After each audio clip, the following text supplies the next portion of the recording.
Idomenios presentamos nuestras historias líquidas, en este caso Nat 1917, un DO Penedès, Chardonnay Moscat de Alexandria, cosecha 2024, en el cual la pasada edición de los premios Binario nos entregaron el Gran Binario de Oro al mejor vino blanco joven de Cataluña. Es un vino, como vemos en copa, muy pálido,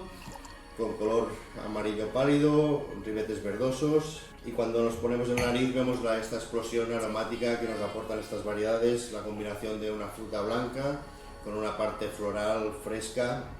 que nos aporta el Muscat de Alexandria. En boca encontramos un vino muy goloso, una explosión aromática importante y una parte fresca, donde encontramos otra vez estas frutas blancas, esta flor blanca, y una parte cítrica de piel de naranja que nos aporta este frescor.